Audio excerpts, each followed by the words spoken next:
tell me how this began, how this started. One day, Enrique and I actually met here last year, so we both had films in the Sherman Oaks Film Festival last year. Mine was called The Trade, his was called Fervor. Fervor. Fervor. Fervor. Fervor. Fever. No, I'm just kidding. Fervor. And we hit it off, and he was kind enough to ask during our Q&A if I had any more scripts, and I said, matter of fact, I do. So I shared that with him, and he was like, it's okay, let's do it. And yeah, that was the genesis of Rob Roy. So. He enticed me with his blue eyes. Okay, that's how he sold you. I wanted to ask, I mean, the casting is so great in this, but it's also very diverse and it's very eclectic, so I'm guessing you're working with a lot of different styles. How do you manage all the different styles of actors at one time? Sean Power, who played Branson, essentially the evil lead, was fantastic and is a high school friend of mine. So he and I were running mates when we were young, and I asked him for a favor, and he so graciously complied. And the other two, the rest of the cast, we just kind of mined for, and were able to convince them to join the party. I think the hardest casting was the bartender. Yeah, he was terrible. He was not 100% sure if he worked for the part, but we were running out of time, so found that do it in the street, and we roll with it. Yeah. Okay, I mean, this thing has many different tones. It's comedy, it's drama, it's crime. How do you, in the writing, and then also in the shooting and the editing, balance all of those? Yeah. So, You can take turns. Yeah. well, when I read the script, in my head there were like 3 films here. So I started the film as a Which film? romantic. Oh, sorry, go ahead. The Robbers. Don't watch this. Don't watch it. So it started a little bit more like as a romantic comedy. So you see like boy meets girl. And then we morphed into this more like a gangster film. And then we wrap it up as a Western stand-up. So we broke it up that way.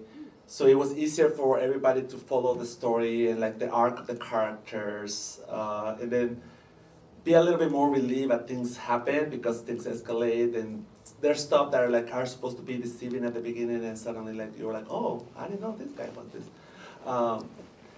And I think like you see that in the writing. To keep it you see that in the writing, that the story is like very complex and it's like a little journey that you go to. So then that's literally what attracted me to the film, to like read the story and be like, oh, this is like actually like a beautiful arc of characters, and it's very complex in a really small setup, and there's a lot that you can play with. Did you want to add something? Nah, that was good. Okay, and so single location, single interior location. How do you keep your photography diverse enough to keep it interesting? Because it's quite long as well for a single location film. How do you and the DP approach shooting this in like a consistently interesting way? I feel I should have my producer here for this. But Shannon, our producer on the film, Good job, Shannon. she was able to wrangle everybody and like keep everybody like centered on like what the story that we were telling. We just when we flew to Toronto, because we shot the film there, we had just a limited amount of days for pre-production before we start shooting.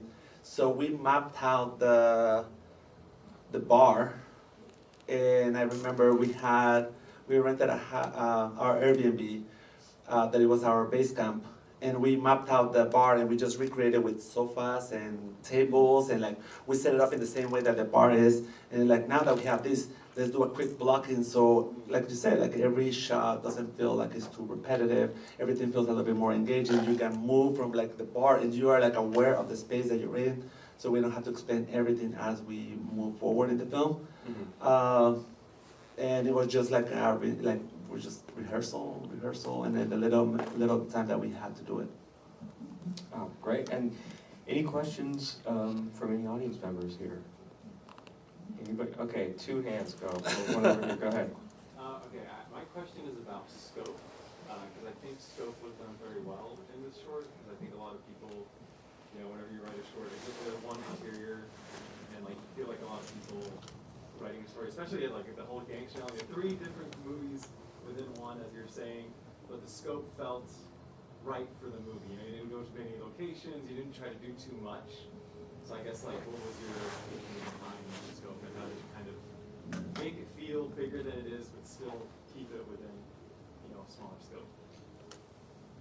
I don't think I don't think personally. I don't think it's as difficult as it might be. I think you can when you're telling a story, it's really a moment in time, and it's pretty chronological. So you're not really going outside of.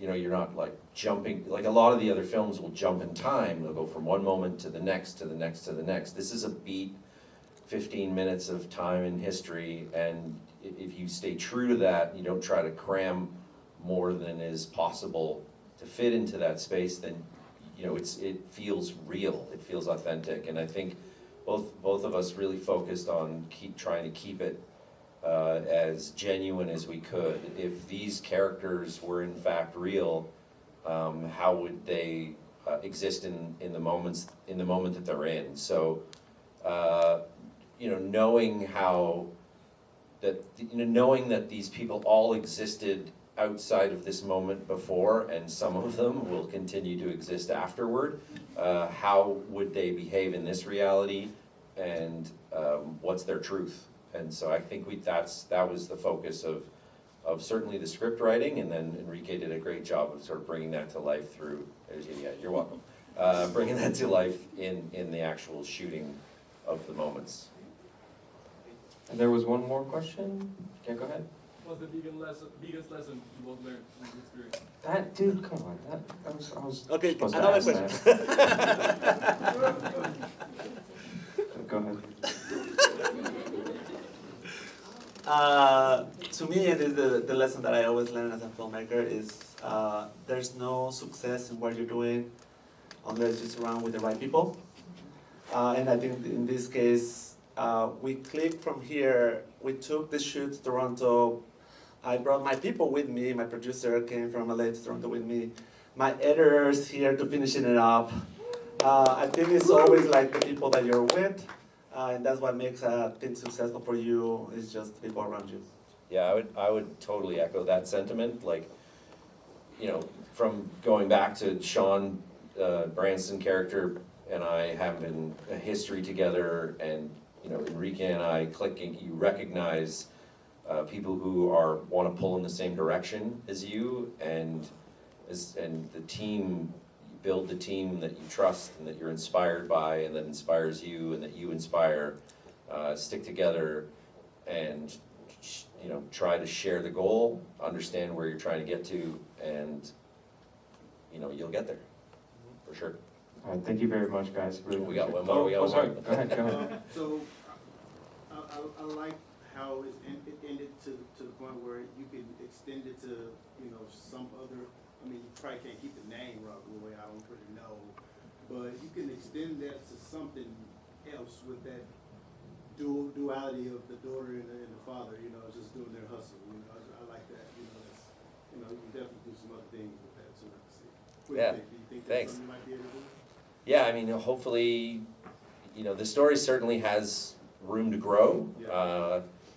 The evolution of it is yet to be determined, but ultimately we know that, and that was part of the goal, was like understanding this story's not over. What comes next for the characters that are still kicking around, and maybe like even what happened before to get them to the moment that they're in. So there's a lot. That was the goal of writing. Certainly, writing the short was meant to leave it open for that kind of opportunity, but. We'll see. Can I add? Yeah. To me, when I read the script and thinking about where the story could be and who are these characters and building them, I saw it that this is the story of a father and daughter. I thought about this as a cold open. This is how you introduce these two characters. Everybody else in the story, even though you see Branson as a very engaging character, you see Jimmy as a very terrifying one, you see all these characters, they're just gonna introduce you these two characters, and for the rest of time, you're just gonna follow these two characters, the dynamic of this con artist, the dad teaching the daughter and like go with them in this journey. That's how I envision it, and that's something that we've been talking about. Is to me what this story is the beginning of something. This is like how you start, like introduce your characters. Okay, yep, go ahead. Why Rob Roy? Yes. Yeah, it's actually funny. I played around with a ton of names, and I threw a bunch past Enrique after. I was like, I don't know, maybe we should change it. Rob Roy's a drink. I was a bartender, blah, blah, blah. I thought it was an interesting drink. I love the fact that it was a name. I was like considering Manhattan, like all the other opportunities, but I think I netted out with Rob Roy ultimately because it just kind of sounded cool and it didn't really. Who here has had a Rob Roy? Oh, shit. nice. Oh, More people than I thought. That's yeah. great. Like I said, I used to bartend, I told you. Yeah, man. Ah, Yeah, man. okay. So I never heard of it. What's in it?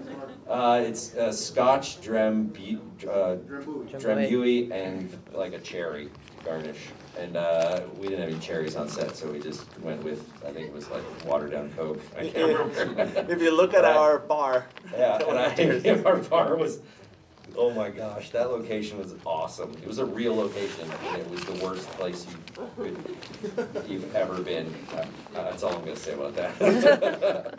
Okay, we have time for one more, if there's one more, go ahead. Yeah, when you're writing something like that has many like twists and turns, like what was the experience in writing that? Did you like think of those twists first and then come back to it, or was it like as you wrote it, you like found those and then continued? I love not knowing where we're going. As a viewer, I love not knowing where and then being surprised about where I end up. So for me, that was the goal when I started writing. And I'm a kind of a stream of consciousness writer. Like I love to kind of just bang things out, go think, write, and then go back and edit. So for me, it kind of, I was like, oh, this moment, and then, that moment, and that's kind of how I did it. So I kind of decided probably around the sort of 3/4 of the way through that they were gonna be father-daughter, but I don't think I started there. And I think that helped make it more surprising towards the end, because if you go back and authenticize, is that a word? I think it was. Says the writer. Authenticate. Yeah, whatever. I'm making up new shit. That's the way we do it. It's a word. It's Canadian. Yeah, it's a very Canadian word. I think if you go back and you justify the choices that you've made, then it legitimizes everything. So, yeah, I think that answers the question. But like, don't stop. Like, would be my advice. Like, just continue writing, finish whatever it is you're doing, then go back and then really kind of legitimize the choices that you're making. Okay, well, thank you very much, guys.